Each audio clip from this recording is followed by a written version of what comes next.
Hi, Shanna here. Welcome back to my channel all about finding joy while learning to live well with autoimmunity. I am so glad to have you here. So today I'm going to talk about in my opinion, one of the most important aspects of learning to live well with autoimmunity or chronic illness or just living well in general, and that is stress.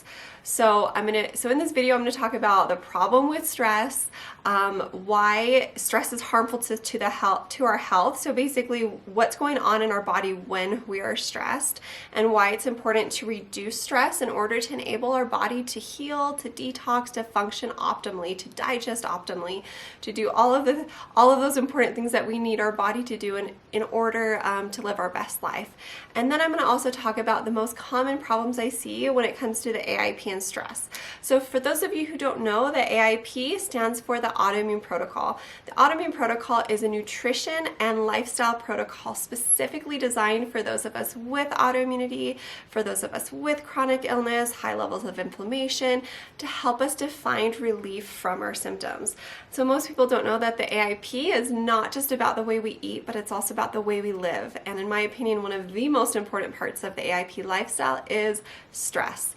So for those of you new to AIP, I will put some links down below so you can get more information on that if you are interested.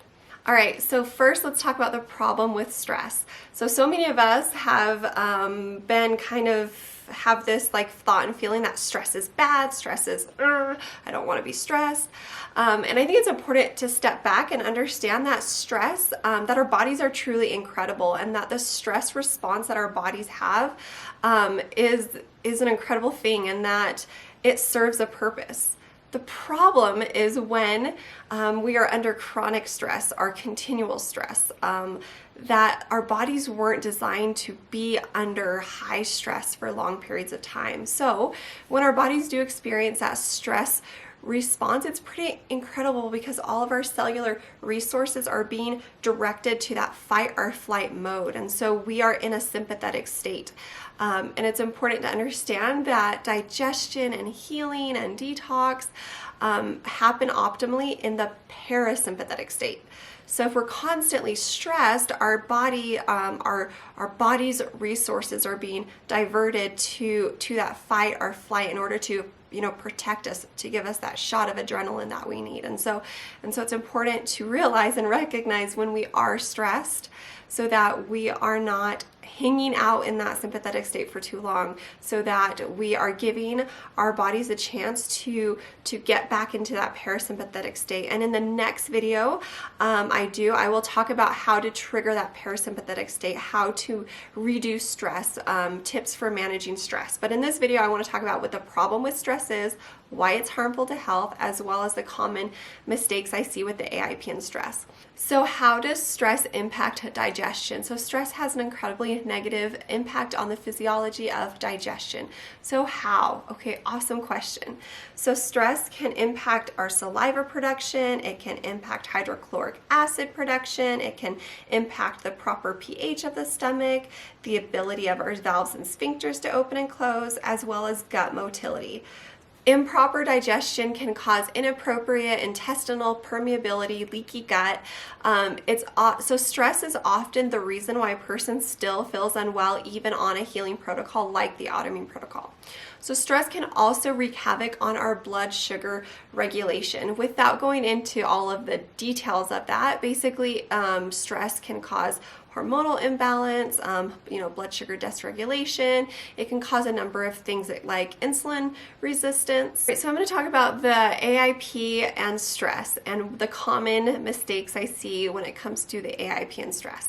But first, I just want to point out the elephant in the room. I know that if I was watching this video, I would be thinking this, and you may be thinking this too, and that is, but Shanna, I am living with autoimmunity. I am at my rock bottom maybe. I'm sick and tired of being sick and tired. Of course I'm stressed. Living like this is stressful. Living with these symptoms is stressful. Mourning the person I used to be, not being able to do the things I want to do is stressful. And I just want you to know, I feel you. I've been there. My rock bottom was just over 3 years ago, and I struggled to get out of bed every day. I mourned over all of the things I could no longer do, that I couldn't be the mom I used to be, or the wife I used to be, or the friend I used to be, that I have to cancel plans all the time, that I couldn't, travel how I used to, that I couldn't, do all the things. It was incredibly stressful. And then you add to all of that, all of the, physical symptoms, the pain, the joint pain, the muscle pain, the fatigue, I felt like I had a storm inside my body all the time, all the brain fog and so on. And so those things are stressful. And so I'm not diminishing what you're feeling and saying, oh, just stop being stressed. Yeah, that's not how it works. It's not that easy. And in my next video, I'm going to offer a lot of ideas for how to reduce stress. But I just wanted to first let you know that, number one, you're not alone.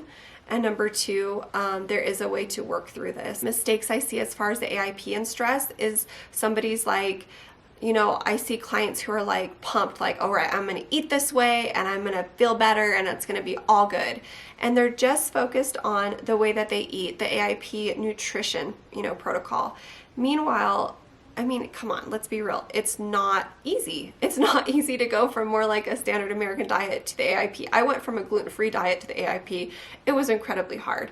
And so it can be stressful. It can be stressful to change how we eat and to try to figure out meal planning and to try to find ingredients at the grocery store and then you add to it that, if you're like me, you come from a background of emotional eating, and the AIP takes away a lot of most people's favorite foods that they emotionally eat. Even though I was desperate to feel better, even though I had my why, I was so sick and tired of being sick and tired, I was willing to do anything, including eating. Like, I don't care what I have to do, just tell me how to eat and live and I will do it. I just want to feel better.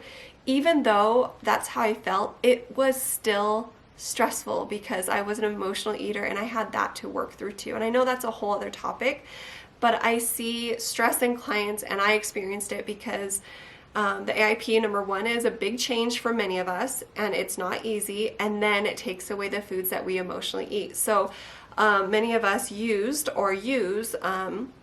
comfort foods or certain foods as a coping mechanism, as a way to reduce stress. And so not only are we experiencing increased stress from trying to change our life so we could feel better, but then you take away those coping mechanisms and it can be incredibly hard.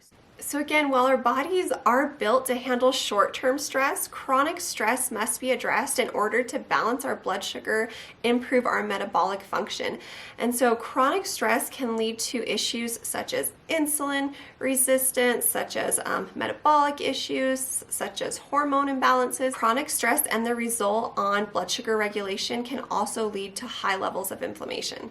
So again, really important when it comes to not just digestion, but also blood sugar, regulation and other important body functions, that we become aware of our stress and that we take steps to reduce it. Alrighty, and then another common mistake I see when people are on the AIP and stressed is when they move from the elimination phase to the reintroduction phase. So for those of you who don't know, the AIP nutrition protocol has 3 phases. It has an initial elimination phase, it has a reintroduction phase, and then it has a maintenance phase. So where I see stress come in is at the beginning of the elimination phase, just starting it. But then after a few weeks or a couple of months, a magical thing happens with most of my clients and most people who are following the nutrition and lifestyle protocol, is that they start feeling relief from their symptoms. They start feeling like themselves again. They're like, I can rebuild my life. I can start doing things again. And they are, as if you've been through that, or if you can imagine it, it feels amazing to go from being, feeling hopeless and alone and isolated and like you've lost the life that you loved, to then feeling a relief from these symptoms and to being able to have, oh my gosh, I'm feeling better. I can start doing all the things again. It's incredible. And I've been there. And so where the stress comes in is moving from the elimination phase to the reintroduction phase, because for many of us, we've been dealing with these, undiagnosed or or diagnose health symptoms for years. You know, for me, it was over a decade, and it got worse and worse and worse. And then now we feel so much better. Why would we want to add back in any foods? Because we finally, you know, find a relief. And I'm not going to go into why it's important to reintroduce foods in this video. I do have a video all about that I will link if you are interested in, okay, Shanna, why would I want to reintroduce foods? I'm feeling better. I will be back in my next video with tips about stress relief. In the meantime, I just challenge you to become more aware of your stress levels on a day-to-day basis, and just know that this whole finding joy while learning to live well with autoimmunity and chronic illness is not easy. It is so hard, and so if it feels hard to you, you're not alone. It felt incredibly hard for me, and it still sometimes does. I just challenge you, you know, to offer yourself a lot of love and support and space to go through this process. This is about our lives. This is about showing up for ourselves and for our family, and trusting that God is allowing us to have these experiences in order for us to learn and to grow, and that we can become better instruments in His hands. We can become better friends and daughters and mothers and, you know, and wives and all of the things through these experiences. Not that it's fun and not that it's easy, but it's during challenges and it's during times like these that determine the kind of people that we are, determine our character. Does this experience of chronic illness and autoimmunity cause us to become angry and bitter and hopeless and rock our faith? And if the answer is yes, that's okay. That's what it did to me for a while. And it's just important that we not sit in that we actively choose to focus on gratitude. No matter where we're at, no matter what we're experiencing, no matter if we can't get out of bed, there are always things that we can be so grateful for. Are we focusing on love and on hope and on our faith, trusting that there is purpose and that there is reason for this experience? You guys, I know it's hard. I'm sending you so much love and support. I am cheering you on. I do what I do because of you. Your story matters to me, and I believe that this is not how your story ends. I believe this is just the beginning of your story. I believe that the rest of your life can be the best of your life. I hope you enjoyed this video. Please let me know if you have any questions at all. If you enjoyed it, please give it a thumbs up. Please comment. I read every single one of your comments, and I truly appreciate them. If you have not already, please subscribe. I publish new videos every week, and I hope you guys have a wonderful week. Big, big hugs.